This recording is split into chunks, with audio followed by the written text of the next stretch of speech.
Hello friends, welcome to your educational channel Sub Shiksha.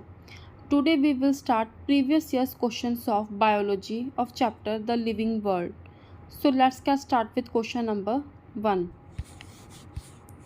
The question number 1 is a common characteristics feature of plant sieve tube cells and mammalian erythrocyte is. Question में बोला गया है कि जो common characteristic feature है plant sieve tube cells का and mammalian erythrocytes का वो क्या है। ऑप्शंस दिए गए हैं इसमें। A absence of chloroplast, B absence of cell wall, C presence of haemoglobin, D absence of nucleus. तो गाइस इसका क्या आंसर आ जाएगा? Option D absence of nucleus की जो न्यूक्लियस की जो एब्सेंस होती है यही एक कॉमन कैरेक्टरिस्टिक्स है प्लांट सीव ट्यूब सेल्स का एंड मेमेलियन इरिथ्रोसाइट्स का। क्या मतलब इसका कि दोनों सेल टाइप जो है वो लूज़ कर देते हैं न्यूक्लियाई में अपने मैच्योरिटी के लेवल पे आके, ताकि वो अपने स्पेशलाइज फंक्शन को ऑप्टिमाइज़ कर सकें, जैसे कि कंडक्ट करना न्यूट्रिएंट्स को प्लांट में एंड ट्रांसपोर्ट करना ऑक्सीजन को मैमल्स में। तो क्या आ जाएगा इसका answer guys? Option D absence of nucleus. So the next question is question number 2। Root cap is absent in. Options दिए गए इसमें। A hydrophyte, B mesophytes, C halophytes, D xerophytes. तो गाइस इसका आंसर आ जाएगा ऑप्शन ए hydrophytes की जो root cap जो है वो हाइड्रोफाइट्स में एब्सेंट होती है। हाइड्रोफाइट्स जो हैं ये रूट कैप जो है मीन्स की रिप्लेस्ड की गई है इसमें रूट पॉकेट से। हाइड्रोफाइट्स में मेन मीन्स की एक्वाटिक प्लांट्स में हाइड्रोफाइट्स को जो है वो हम एक्वाटिक प्लांट्स भी बोलते हैं। इसमें क्या है कि रूट कैप को जो है रिप्लेस किया जाता है रूट पॉकेट से। और हाइड्रोफाइट्स का मतलब मीन्स की एक्वाटिक प्लांट। और ये प्लांट्स जैसे कि पिस्टिया हो गया, इकॉर्निया हो गया एंड लैमा हो गया वाटर में रहते हैं एंड इनको जो प्रोटेक्टिव कैप की बहुत ज़रूरत नहीं होती सॉइल में जाने के लिए। और ये यूज़ करते हैं रूट पॉकेट्स को बैलेंस बनाए रखने के लिए। तो क्या आ जाएगा इसका आंसर? Option A hydrophytes. उसके बाद आ जाएगा next question, question number 3। Adding salt and sugar to food substances helps in preserving them for a longer duration. It is because excess salt and sugar is। Question में बोला गया है कि add करना साल्ट एंड शुगर को food substances में की चीज़ longer duration में प्रिजर्व करने के लिए। तो ये किस चीज़ के होता है एक्सेस साल्ट एंड शुगर से? ऑप्शंस दिए गए इसमें। A cause rupturing of microbial cell, B cause change in the shape of microbial cell, C remove water from food, D plasmolyze the microbial cell। तो गाइस इसका answer आ जाएगा option D plasmolyse the microbial cell. क्या मतलब है इसका? Means ये create करता है हाइपरटोनिक एनवायरनमेंट को, ये कोज करता है वाटर को बाहर जाने में माइक्रोबियल सेल से वाया ऑस्मोसिस, जिससे कि डिहाइड्रेशन एंड प्लाज्मोलिसिस होती है। तो क्या आ जाएगा इसका answer? Option D plasmolyse the microbial cell. Now next question is question number 4। The smallest living organism with cell wall is. Options दिए गए इसमें। A yeast, B algae, C cyanobacteria, D bacteria. तो आंसर आ जाएगा इसका guys option D bacteria कि जो smallest living organism जो विद सेल वॉल वो क्या है? बैक्टीरिया। इस जैसे कि माइकोप्लाज्मा हो गया, इसकी ये जो एक सबसे एक स्मॉल लिविंग सेल है जिसकी जो लेंथ है क्या आ जाएगी 0.1 to 0.3 म्यू मीटर। और इसमें जो है सेल वॉल की कमी होती है। और जो बैक्टीरिया जो है गाइस वो रिप्रेजेंट करता है स्मॉल ऑर्गेनिजम्स जो कि पोजेस करता है स्ट्रक्चरल कंपोनेंट। और बैक्टीरिया की जो है वो रिजिड सेल वॉल होती है जो कि डिफाइंड शेप देती है। इसलिए जो स्मॉलेस्ट लिविंग ऑर्गेनिज्म जो है विद सेल वॉल वो क्या है? बैक्टीरिया। उसके बाद आ जाएगा next question, question number 5। A prokaryotic cell is characterised by, options दिए गए हैं इसमें, A well defined nucleus, B absence of nuclear membrane, C presence of nucleolus, D relatively young age in comparison with eukaryotic cell. तो guys इसका answer आ जाएगा option B, absence of nuclear membrane. क्या मतलब है इसका? इसका मतलब ये है कि जो प्रोकैरियोटिक सेल जो है वो एक सिंपल है, टिपिकली यूनिसेल्यूलर ऑर्गेनिज्म है जो कि कंटेन करता है एक सिंगल सर्कुलर क्रोमोसोम जो कि न्यूक्लियर रीजन पे होता है और जो सेल वॉल से जो है वो सराउंडेड होता है। इसलिए क्या आंसर आ जाएगा इसका? Option B, absence of nuclear membrane. Now next question is question number 6, which one of the following elements must be available in water for the metamorphosis of tadpoles? Question में बोला गया है कि इनमें से जो है कौन सा एलिमेंट है जो कि वाटर में अवेलेबल होता है मेटामॉर्फोसिस के लिए ऑफ टैडपोल। ऑप्शंस दिए गए हैं इसमें, A chlorine, B bromine, C sulphur, D iodine. तो इसका आंसर आ जाएगा ऑप्शन डी आयोडीन। क्या मतलब है इसका? कि जो मेटामॉर्फोसिस जो होती है टैडपोल में वो कंट्रोल की जाती है by hormone thyroxine, means thyroxine क्या आ जाएगा बाय T4 जो कि सीक्रेट होती है बाय थायराइड ग्लैंड। और आयोडीन जो है वो एक क्रिटिकल कंस्टिट्यूटेंट है जो कि थायरोक्सिन की सिंथेसिस के लिए रिक्वायर्ड होता है।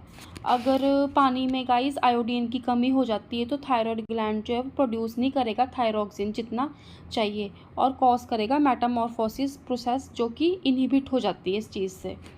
और गाइस आयोडीन की जो एब्सेंस में टैडपोल्स जो हैं वो फेल हो जाते हैं ट्रांसफॉर्म होने इनटू अडल्ट फॉर्म और अपनी लार्वल स्टेज में ही रह जाता है इंडेफिनिटली। उसके बाद आ जाएगा next question, question number 7, which one of the following pairs is related to the inheritance of characters. Question में बोला गया कि इनमें से जो है कौन सा पेयर जो है वो रिलेट करता है कैरेक्टर्स की इनहेरिटेंस से। ऑप्शंस दिए गए हैं इसमें, A chromosomes and genes, B chromosomes and mitochondria, C cell membrane and cell wall, D cell membrane and chloroplast. तो गाइस इसका आंसर आ जाएगा option A, chromosomes and genes. क्या मतलब है इसका? कि जो जीन्स हैं ये जो है एक बेसिक फंक्शनल यूनिट है हेरिडिटी के जो कि कंसिस्ट करते हैं डीएनए सेगमेंट जो कि स्पेसिफिक ट्रेट्स कैरी करते हैं सच एज आई कलर हो गया या फिर ब्लड टाइप हो गया। और क्रोमोसोम्स का क्या मतलब है? क्रोमोसोम्स जो ये एक थ्रेड लाइक स्ट्रक्चर होते हैं जो कि सेल न्यूक्लियस में लोकेट होते हैं जो एक्ट करते हैं as a carrier for genes. Now next question is question number 8, the pseudopodia of amoeba are used for. Options दिए गए इसमें, A movement, B movement and capture of food, C sensing the food, D capture of food. तो guys इसका answer आ जाएगा option B, movement and capture of food. क्या मतलब है इसका? कि ये जो है टेम्परेरी साइटोप्लाज्मिक प्रोजेक्शन है जो कि हेल्प करती है ऑर्गेनिज्म को मूव करने में इन डिफरेंट डायरेक्शंस एंड ये इंजेस्ट करते हैं फूड थ्रू फैगोसाइटोसिस। तो क्या आ जाएगा इसका answer? Option B, movement and capture of food. Now next question is question number 9, the metamorphosis of tadpole is not possible in the water in which they are growing does not contain sufficient। Options दिए गए हैं इसमें, A calcium, B oxygen, C iodine, D minerals. तो guys इसका answer आ जाएगा option सी, iodine. कि जो आयोडीन जो है वो बहुत इसेंशियल है हार्मोन थायरोक्सिन की प्रोडक्शन के लिए बाय थायराइड ग्लैंड जो कि कंट्रोल करता है ट्रांसफॉर्मेशन टैडपोल्स की इनटू अडल्ट फ्रॉग में। Now next question is question number 10, which one of the following elements must be available in sufficient quantity in the water of a pond in at tadpoles are growing. को options दिए गए हैं इसमें, A oxygen, B iodine, C nitrogen, D chlorine. तो इसका answer आ जाएगा option B iodine. कि टैडपोल्स को जो अडल्ट फ्रॉग में ट्रांसफॉर्म होने के लिए आयोडीन सफिशेंट होना चाहिए। इसका रीज़न ये है कि एक टैडपोल में थायराइड ग्लैंड को थायरोक्सिन हार्मोन के प्रोडक्शन के लिए आयोडीन की ज़रूरत होती है guys.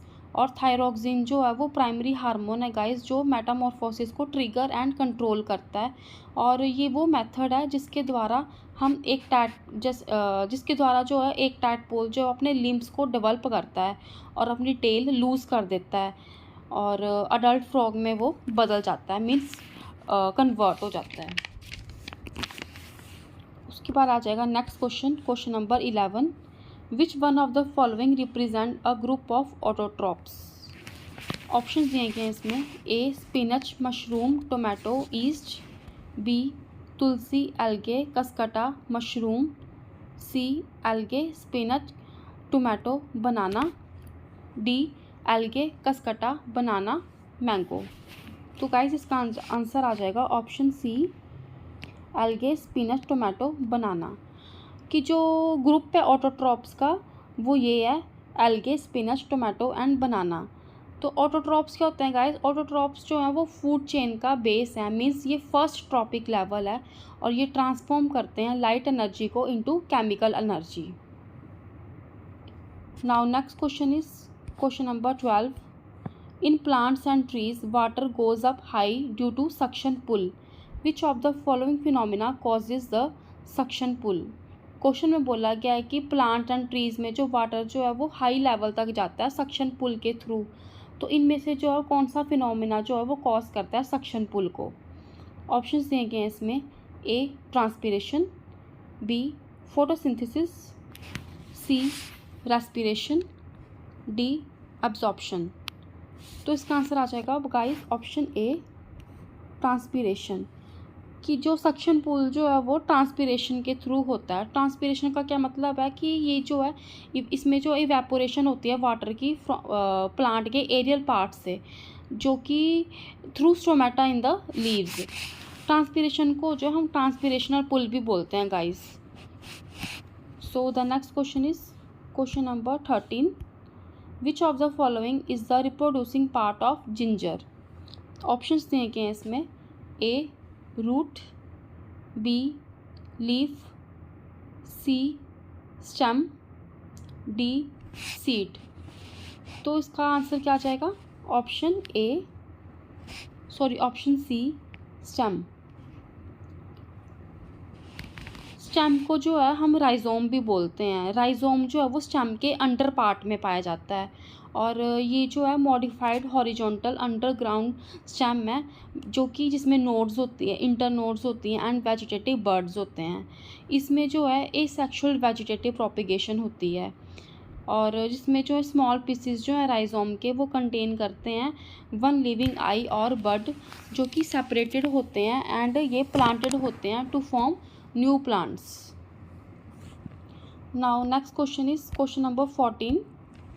Which type of leaf pattern, that is leaf venation and root type, are present in bamboo? Question में बोला गया है कि इनमें से जो है कौन सा लीफ पैटर्न जो है जिसमें leaf venation and root type जो है वो प्रेजेंट होते हैं बैम्बू में। ऑप्शंस दिए गए हैं इसमें, A parallel venation and fibrous root, B reticulate venation and tap root, C parallel venation and tap root, D reticulate venation and fibrous root. तो गाइस इसका आंसर क्या आ जाएगा option A parallel venation and fibrous root. कि इसमें जो है bamboo की पैरेलल वेनेशन होती है इन इट्स लीव्स, जहाँ पे वेन्स जो हैं वो रन करती हैं straight line parallel to each other. और ये जो है मोनोकोट टाइप का प्लांट है जो कि पोजेस करता है fibrous root system. So the next question is question number 15. Which among the following is not a single flower but a group of flower? Question में बोला गया कि इनमें से जो कौन सा फ्लावर है जो कि सिंगल फ्लावर नहीं है बट अ ग्रुप है फ्लावर का। ऑप्शंस दिए गए हैं इसमें, ए रोज़, बी दतूरा, सी चाइना रोज़, डी सनफ्लावर। तो जो सिंगल फ्लावर नहीं है बल्कि ग्रुप है एक फ्लावर का, तो क्या आ जाएगा इसका answer? Option D, sunflower. Sunflower जो है एक सिंगल फ्लावर नहीं है, ये जो है complex cluster hundreds of tiny individual flower है। मीन्स कि बहुत ही हज़ारों सैकड़ों छोटे छोटे फ्लावर्स का एक ग्रुप है, जिसको क्या बोलते हैं हम? इनफ्लोरेसेंस। और ये जो इसकी जो स्पेसिफिक टाइप की अरेंजमेंट को जो हम कैप्टिट्यूलम बोलते हैं और हेड बोलते हैं। क्या बोलते हैं इसको हम? कैप्टिट्यूलम।